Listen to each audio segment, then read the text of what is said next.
क्यों करते हैं इतनी साजिशें हैं कि पाकिस्तान तहरीक इंसाफ का इंट्रा पार्टी इलेक्शन ना माना जाए, उनको बल्ले का निशान ना मिले? क्यों करते हैं आप? अचानक गायब होते हैं, फिर एकदम से सामने हाजिर हो जाते हैं। कौन है आपके पीछे? इतने बहुत सारे सवाल आपने एक साथ कर दिए सर, ये सारे के सारे पीटीआई वाले कर रहे हैं, तो मैंने कहा अवामी सवाल है तो आपसे भी कर दूं ना। हाँ, बिल्कुल सही है, बहुत अच्छी बात है।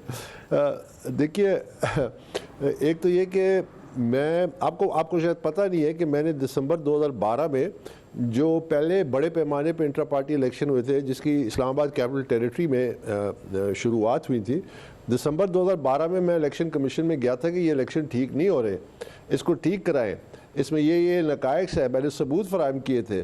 उसके बाद वो पूरे मुल्क में इलेक्शन हुए इंट्रा पार्टी, तो उसमें तकरीबन 1 साल लगा। इस दफ़ा इंट्रा पार्टी इलेक्शन में चंद घंटे लगे। खैर, उस पर तो मैं आता हूँ। उसके बाद जब 2016 में इन्होंने फिर इंट्रा पार्टी इलेक्शन का फैसला किया, तो तस्नीम नूरानी साहब को चीफ इलेक्शन कमिश्नर लगाया। उन्होंने कवायद ज़वाबित बनाए, वो एक फेयर इलेक्शन चाहते थे। उन्होंने वोटर रजिस्ट्रेशन को चेक किया, 80 लाख से 27 लाख पे आ गई मेंबरशिप डाटा। तो फिर उन पे दबाव डाला गया, उन्होंने lock stock and barrel resign कर दिया, तमाम पूरा का पूरा पीटीआई इलेक्शन। उसके बाद ये सिलसिला बिगड़ता गया, नौबत यहाँ तक आ गई कि 1.5-2 साल बाद इलेक्शन कमीशन ने इनके पार्टी को नल एंड वॉइड कर दिया। तो ये तो इंट्रा पार्टी इलेक्शन की एक लंबी तारीख है। मैं 8 साल पीटीआई का फॉरेन फंडिंग केस मैंने किया, जो नवंबर 2014 से लेके अगस्त 2 को 2022 में फिर फैसला आया। उसमें 200 पेशियाँ की, 13 रेट पटिशन थी। ये मैं सब पीटीआई के लिए कर रहा था ना। मैं तो ये पीटीआई की एक्टिविटी थी। लेकिन बात ये है कि आज अल्लाह के करम से, बड़ी बात से अल्लाह बचाए, आज लोगों की तवज्जो आई है, आज लोगों को मेरा पैगाम मिल रहा है, जिसकी वजह से ये लोग फिर तरह तरह के इल्ज़ाम, पहले मुझे कहते थे कि ये पानामा का ब्लो बैक है, हालांकि पानामा 2016 में हुआ था, मैंने केस फॉरेन फंडिंग का 2014 में किया था। फिर उसके बाद उन्होंने कहा कि ये इजी लोड है, जो इजी लोड होते थे वो तमाम के तमाम डाउनलोड हो गए, अब एक भी उनमें से नजर नहीं आता। फिर उसके बाद इन्होंने अब ताज़ा ये अपलोड हुए हैं, एस्टैब्लिशमेंट की इस बार तो आप अपलोड हुए ना, यानी अच्छा खासा इंट्रा पार्टी इलेक्शन चल रहा है, इलेक्शन शेड्यूल आ रहा है, आपने एक दरखास्त दे दी, जो खैर अब आप भूल जाएं, इंट्रा पार्टी इलेक्शन होने का नहीं है, तो इस बार आप इजी लोड नहीं अपलोड है।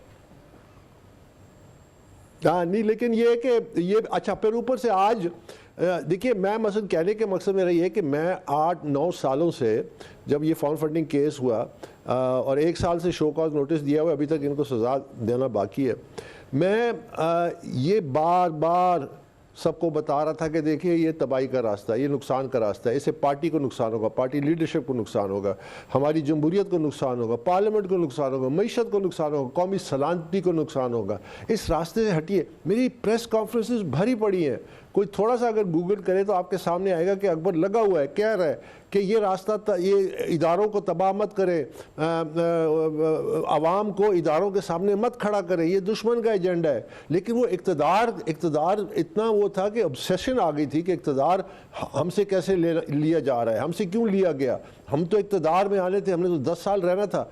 वो उस चक्कर में उन्होंने वो जो रविश इख्तियार की, तमाम हदें पार की, तो ये अंजाम तो होना था।